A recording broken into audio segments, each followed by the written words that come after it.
Information-fueled. Opinion-driven. This is Nashville's Morning News with Dan Mandis. And so, my fellow Americans, We talk news. 7:07, Nashville's Morning News on Super Talk 99.7 WTN. Welcome on it. It is Wednesday. It's time to talk to Brian Wilson, as we do every Wednesday at this time. Brian, how are you? I'm doing very well, Dano, and you? I'm doing great. Heard you yesterday, sounding fantastic. I got to tell you, we're not in any need of news stories this week. It just keeps on breaking. Yesterday, I know. It's yesterday just unbelievable, was crazy. isn't it? I mean, yeah. It's kind of funny too, because I don't know. Did you see, real quick? Did you see J.D. Vance? He gave a speech to the Republican Party in Ohio yesterday. Did you hear that? I must have missed that, Dan. I'm gonna play you a piece of audio, and I'm going somewhere with this. With this. Okay. So he was That's talking. always the goal. We should always be going somewhere with what we're doing. and I don't always succeed, but anyway. Go ahead. He's talking about Donald Trump. Yeah. And he gave the crowd the middle finger. That's right. Listen to this. Trust me. In Washington, D.C., they have this thing where I think it means we're number one in Washington, D.C., but all the pink-haired people throw up this sign, and I think that means we're number one, right? I choose to take that as that symbol in Washington. But all kidding aside. So in one day, Brian Wilson, we had the vice president giving the middle finger, and of course we know what the president said. they don't know what the they're doing. So there you go. A big day in politics yesterday. I don't like this trend in politics, and everybody is now trying to sound authentic by, dropping an F-bomb or doing this or that and the other. And, look, I don't think we need that level of discourse. I really don't. I'm just old school in that regard. I believe that one can disagree without being disagreeable. Now, clearly, Trump was hacked off yesterday with the Israelis pretty seriously. The reporting is that he got on the phone when he got to the aircraft before he left U.S. airspace. He was on the phone with Bibi Netanyahu and apparently read him the riot act. Yep. I mean, really yelled at him from what we hear, and he was mad. And so if you're mad, it's one thing. I just feel like, we don't really need that. I don't like the rather coarse discourse we have in American politics today. And I just don't think it's necessary. I just come from a time and a place where I saw where it was possible for, Republicans and Democrats to just go onto the floor of the House, for example, and just beat the stuffing out of each other. And then, and then a couple hours later, they were down at the Hawk and Dove having a beer. Yeah. And, and I think that is what is lost in all of this, is that we can be disagreeable and we can have really strong opinions. I just don't think we have to be ugly about it. And it seems that that's what's going on. So I'm not a big fan of all that. I think the only thing that I would say is that when the other side is calling the guy who is the president of the United States and the leader of your party and the leader of the free world, the perpetual accusation that he's literally Hitler, and that we're all a bunch of Nazis. Listen, they're not any better. Don't get me wrong. Yeah, I'm not giving them any pass. I know. They're worse, if not anything. I think part of the Democrats' problem, though, Brian, is, and I was just talking about this in the previous segment, and I think the young kids today call it losing the plot. The Democrats have lost the plot. They are rudderless. They have nothing to run on. There is a lot of truth in that. And I look at everything that's going on, and Trump is figured this one thing out. If he is for something, by default, there's a great number of Democrats who will come out and say that they're against whatever it is. Even if what he's suggesting is completely commonsensical, it makes a lot of sense, it's the right thing to do, they find themselves having to react against it. So you have Trump glomming onto all of these really great issues and taking the 80% position, and the Democrats are left because they just can't support anything that he supports. They find themselves in a position of defending the defenseless. And I'm telling you, we're just we're just trouncing them. I mean, and Trump is just winning. So, he not only organizes an attack against Iran, which I think will set back, I don't care what some of the stuff you're hearing, I think it will set back their nuclear program years, and certainly has put it on hold for the short term. There's no doubt about that. And you get a few Democrats who come out and say, yeah, it was the right thing to do, and that's a good thing, but a vast majority now want to invoke the War Powers Act, which is never going to happen. So the bottom line is that he just keeps winning and winning, and then he negotiates a peace deal, and yeah, there was a little roughness at the beginning, but apparently it's now holding. I mean, how many times can this guy continue to win and just win and win and win and win? And everything that the Democrats continue to tell us turns out to be not true. Prices aren't going up. Right. Inflation is not a problem. The tariffs are not tearing up the world economy. I mean, every single thing that they tell us turns out to be not true. And I just am astonished at how good this second term has been. Yeah, I got to tell you that it's been good for a number of reasons. Number one is because I do believe that Donald Trump is doing good things. That's number one. But going back to your previous comments about the Democrats and how they just can't help themselves. And so Trump will choose an issue, an 80-20 issue. And it's almost like, you know what it's almost like, Brian?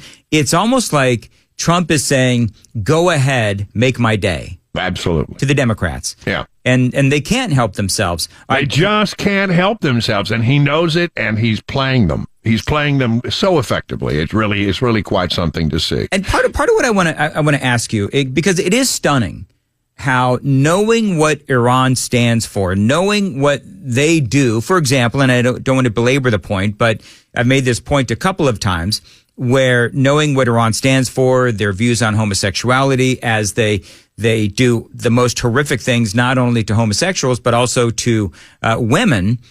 I want to talk about just how insane it is that we now have some of these folks on the left who are running around with Iranian flags. First, it was Palestinian flags. I know. Now it's Iranian flags. It is unbelievable. I want to get your insight on that straight ahead. All right. It's almost 7:15. Time to check the roads on WTN. To weather today, it's going to be 98. It's going to feel like 110. It's going to be the hottest day of the year in some places. A lot of people, Brian, the TVA, by the way, is asking us to keep our thermostats apparently at 78 degrees. Yep. And a lot of people are saying F the TVA is what people are saying. Are you going to be keeping your thermostat at 78 degrees there at Wilson Manor? Well, I will have my thermostat set at 82, mainly because I went last night to turn on the air conditioner and set the air conditioner as I went to bed, and air conditioner's not working. So no, yeah, so I'm without air conditioning over at the house today. So me and the bulldog are over in the studio where we have a separate air conditioning system, and it's working just fine. There you go. You're gonna lock Cabana wife Wilson out so she doesn't take some of the cold air. She went on to work, and so she'll have air conditioning at work, and I'm going to try to get the guys from Busy Bee by here to take care of all that. All right, very good. Real quick, so let's go back to the whole Democrats love Iran thing. So you want to talk about taking the wrong side of an issue. Yeah. I mean, this is one of those clear moments. I completely agree that, how can you defend, again, the indefensible? And they are. And look, they keep doing dumb things. Democrats, get what they deserve to some degree because they keep making the same mistakes.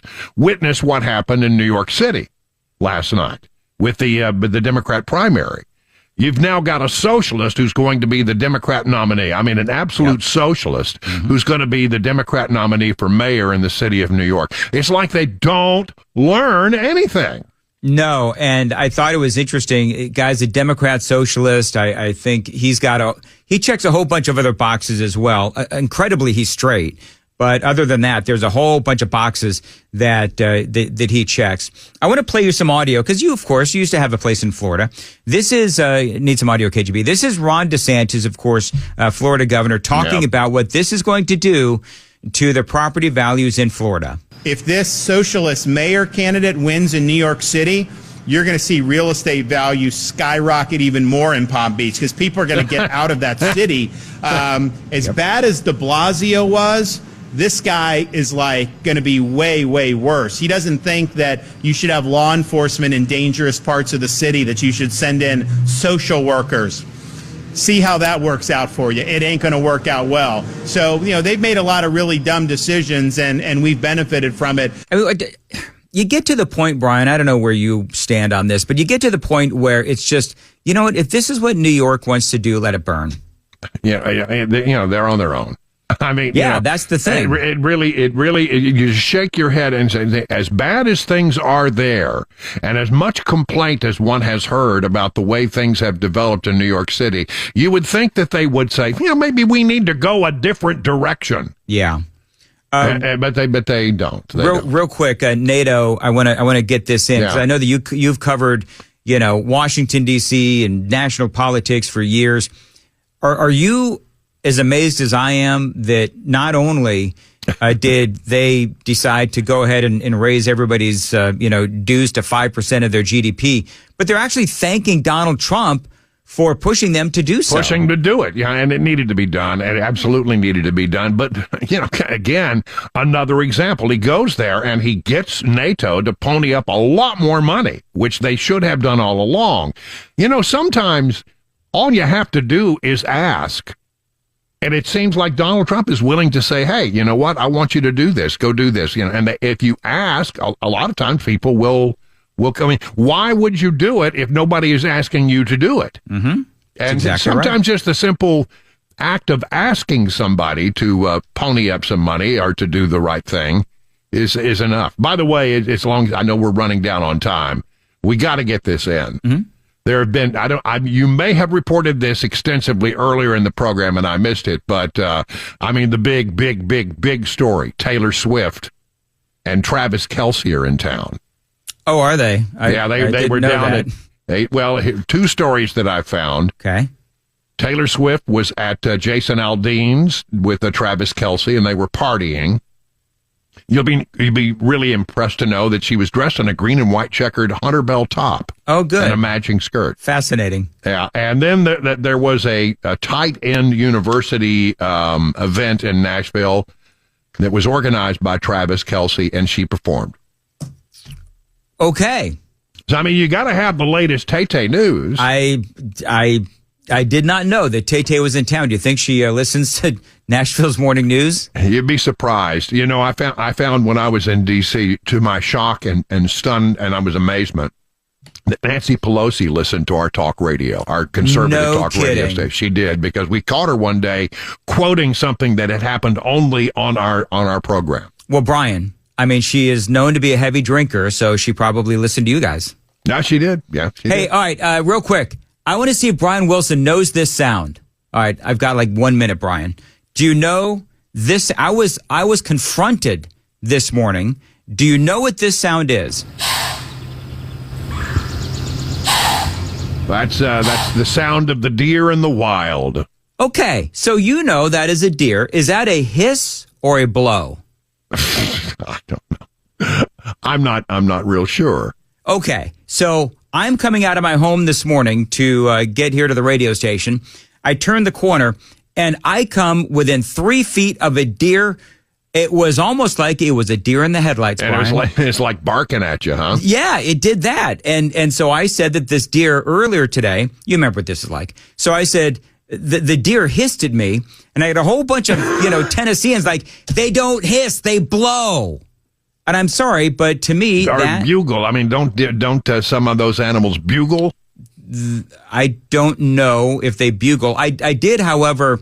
Maybe it's the moose that or the elk or something. But maybe it's the elk that bugles. I don't know, but to me, that sounds like a hiss to me, and it sounded like a hiss at 3:00 in the morning.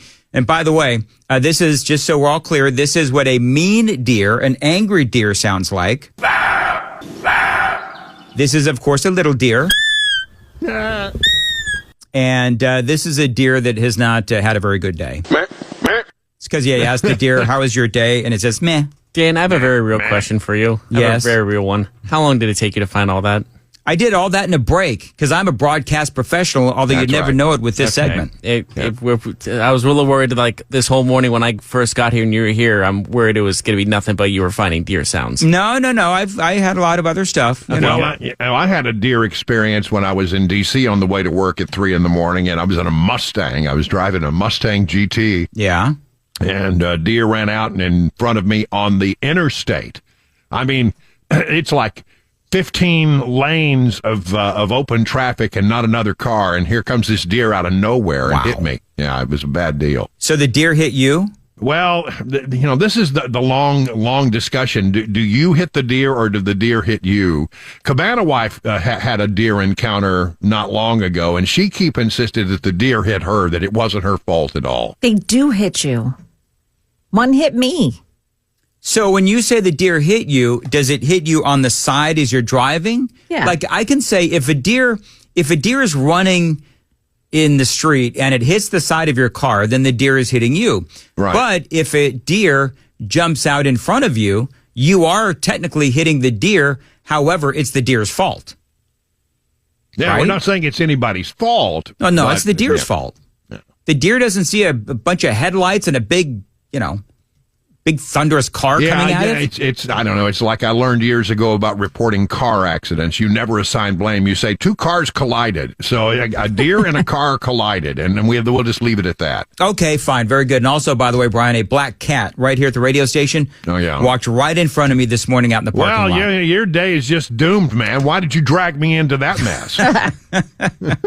Yeah, but look whose air conditioner is out. It's not mine. It's yours. Yeah, that's right. Knock on wood. All right, thank you, Brian. I want to say very much we appreciate the Wellness Institute of Nashville for supporting these segments. Absolutely. And what are you talking about coming up?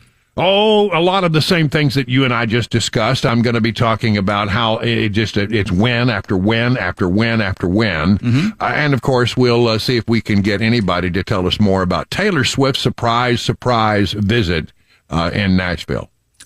What's Tay-Tay up to? We'll try to figure it out. Now, is there any truth to the rumor that you will be playing nothing but Taylor Swift bumper music today, Brian? Well, apparently she performed Shake It Off, which is indeed my favorite Taylor Swift song. Shake it off. Shake it off. Do you do the hip motion when you do that, Brian? Yeah. You're going to throw out a hit, Brian. Yeah. Well, listen. I learned a lot about Taylor Swift. It was, I had quite a bit of it on my phone at one time. Yeah, because that's what your kids listen to. Well, so. Brian, there's another lyric after "Shake It Off, Shake It Off." Do you know what the lyric is? No. Ooh-hoo. That's funny. All righty. Well, and on that note, well, as a stellar segment coming to an end. Thank you, Brian. You know what? If you want to borrow my deer hissing for your show, I'll leave it out for you. Thank you so much. That's awful kind of you. I think we'll pass. Says the guy. Did you hear? Thank you, Brian. Did you hear the condescending tone that Brian Wilson just had? It wasn't condescending. He just sang Taylor Swift on the radio. And he's hating on my deer hiss. Whatever. I love Brian. All right, coming up, Joan, what's up? Pete Hegseth going after the leakers, and Putnam County teams up with ICE. That and more coming up at 8 o'clock on Super Talk. 7:30. Coming up at 7:30 on Super Talk. Wow, 99.7 WTN. Thank you, Joan. Oof. Joan, you going to be able to make it through the show? I think today? So. Yeah, I'm holding in. Okay, Joan.